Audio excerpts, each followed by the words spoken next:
If you're watching this video, it's because you received a backpack like the one pictured here from Jessica and I and the kids, and it was full of a bunch of stuff. So we wanted to send a little video to explain what we have here.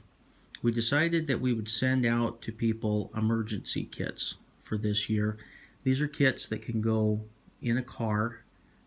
They're a portable unit that you can take with you. And I wanted to go through the items that were in there, give you an idea of what we were thinking about when we put all these things together. We looked at the Red Cross emergency kits and a few other places, and I was kind of surprised to see that most of those were very heavy on things like bandages that you could use on something no bigger than a paper cut, and really didn't have anything for major trauma, which if you're involved in something like a major storm that somehow traps you away from your house and you get injured, or the big earthquake hits, or whatever the emergency might be, right down to even you happen to be unfortunate enough to be around when a terrorist attack happens. Paper cut's not really going to be what you're worried about. So we decided to design ours a little differently to deal with some trauma related stuff, and hopefully it'd be a little more useful. I should add that what you have here we sent out to people from Southern California in the desert all the way to the north part of Idaho near the Canadian border and the Pacific Northwest. So this is by no means an all-inclusive type of kit, and there'll be some customization that you have to do in order to make this work for your individual situation. Now, what you may notice right off the bat is there is no water in the kits. We were going to include bottled water, but shipping that could be kind of a problem, so we decided not to. And that's something that you'll want to add. You can get water either in just regular plastic bottles, which some people try to avoid due to plastic leaking into the water as it sits in hot cars and things like that.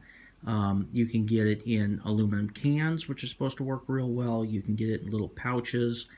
My only caution with that is, number one, try to make sure that you've got enough water that it'll cover your need for wherever you think you might be when a major event like this happens. A lot of us, that would be work. So if you had to leave your work, either stay there for a while or leave and head for home, how much water do you need if there's no utilities working? And then the other thing is, if you get the pouches or the aluminum cans, you can't refill those things really and carry the water with you. So a bottle might be very handy to have with you. Okay, I'm going to just run through the items here real quick so you know what you've got. This is a backpack that is pretty simple. It's got some padded straps, so if you have to hook it on and go, you can. A little side pouch here. You can stick a water bottle in, even if it's just an empty plastic bottle that you can use. Up here, this is a mainstay food ration, 3,600 calorie. This is, according to the Coast Guard, what you would need for one person for 3 days. Should last for 5 years. It's the kind of thing you'd find in a lifeboat.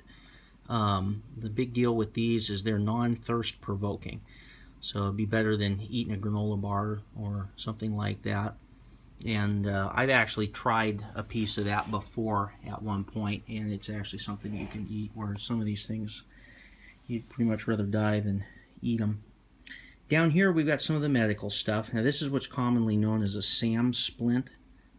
It's foam around a very thin aluminum base, and as the picture shows here, you can fold this and wrap it around injured limbs and then tie it off or wrap it off in order to splint that if you were in an earthquake and something fell on your arm, or you fell and ended up injured. You can use that to splint broken bones or sprains. This is an ABD pad. These are very absorbent and are what you don't find in any of the other emergency kits at all. What this would be for is a major cut that's hit an artery. You would put this on, apply direct pressure. If this pad filled up with blood, you would put this one on over top and just keep applying direct pressure right to the wound. This is something that in the tactical medical classes that I've been through, they talk about a lot as a life-saving thing. 2 pair of rubber gloves. In here we've got Tylenol, and this is about a day and a half's worth of Tylenol. So if you're stuck someplace with somebody or you've got the broken bone, you can at least try to mitigate the pain a little bit. And then some Benadryl over here in case of an allergic reaction. We did throw in a few small bandages, so there is that. And then up here, this is a small container of iodine. So if you had a major cut, you could spray that on the wound to try to keep it somewhat disinfected while you're waiting for some kind of medical care. These are Coban wraps that stick to themselves, so you could use this to wrap around gauze and hold it in place. Those ABD pads or the SAM splint would be 2 of those in each pack. And then a large thing of gauze. This is a roll of gauze, and you could stuff that into a wound if you needed to. If you were unlucky enough to take a terrorist round to the leg or wherever, you could wrap that either around or stuff it into the wound and try to stop the bleeding that way. One thing that's not in here is what they call a CAT tourniquet, C-A-T. I think that stands for Combat Application Tourniquet. The soldiers are using those a lot. I carry one at work, and they work really, really well if you have some kind of major injury. Obviously they're thinking bullet wound type thing, but if you were in an earthquake and some major beam or a big piece of glass shattered out and cut an artery, you could shut that down with a tourniquet. I would recommend that if you want to add that to your kit. Now, moving away from the medical things, we're going to get into some of the other utility type items that are in here. This is a one-time use poncho. The idea behind this is you may not be dressed for the weather, but what's really going to hurt you is if you get out into cold weather and you get completely soaked. And it isn't going to help the equipment either if you decide to take your backpack and hike for home and you got a 20-mile hike to get there. So this thing you can throw on and throw it over the pack. If you think you're going to be with another person or 2 or 3 people, then you probably want to buy a few more of these and throw them into the pack so that you're prepared. Here's a hand warmer. Here again, if you're in super cold weather, this is probably not going to cut it. If you're in really warm weather, this might do the job, so you'll just need to adjust if needed depending on your circumstance. Now this little guy here is a P38 can opener. If you happen to be someplace where you gotta stay put basically for a while and your food supply isn't going to last, that will pretty much open any kind of can that there is. If you've never seen one of those before, you can look on YouTube in order to figure out how to use it. They've been around for decades, military issue type thing. Very handy. The rope there is 25 feet of parachute cord, and it's not the highest, strongest grade of parachute cord, but it's still going to be strong enough to handle tying most things up. If you wanted to tie up some kind of little travel waist type deal or shelter type thing, you could easily hook it together with that. There's a cigarette lighter and a Sharpie. Now the Sharpie, you can use that actually for all kinds of things. If you've got to abandon your car that's been stuck or damaged, you can write right on the car and leave a message for people who might come along and find it later. If you've got to abandon an injured person, you can write medical stuff right on them if you need to leave a note as to what you've done for medical care, so that you can use that for all kinds of things.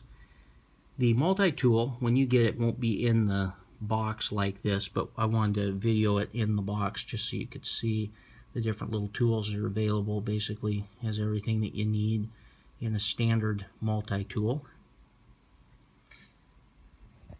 Flashlight.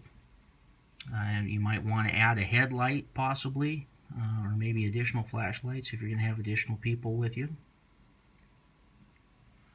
This is an AM/FM weather band radio. It's a crank radio, solar powered, solar panel on it, has a flashlight if need be.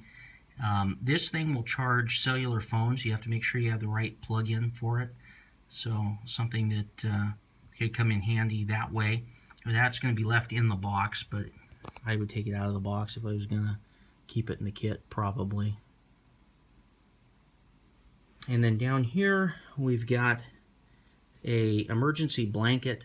This would be very similar to the little silver Mylar emergency blankets, only better quality. The Mylar ones, if you've ever tried to use one of those, if you get a nick in it, it shreds very, very easily.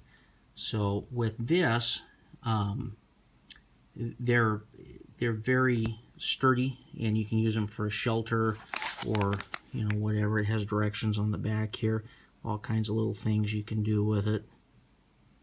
So if need be, you can read over that, be able to use that. Like I mentioned earlier, this kit is a standardized kit that we send out everywhere, so feel free to adjust as needed. Remember that you're going to have to add water to it. And also, if you've got any kind of medical things that you use, be that high blood pressure medication or whatever else that you might use, and you want to include that into your kit, feel free to add all that kind of stuff. Just be aware that in Washington State and all the other states, if you are carrying prescription medication, technically it's got to be in a prescription bottle, and technically nobody else is supposed to be carrying it. So if Jessica's got her prescriptions in here, technically I'm not supposed to be packing those things around. So I'm not saying that you can't put that kind of stuff in there. I'm just saying be aware that that's the way the law actually reads. Not that anybody's going to enforce that under emergency circumstances. So anyways, hopefully you won't ever need any of this stuff, but if you do, hopefully it's the right equipment that's close at hand.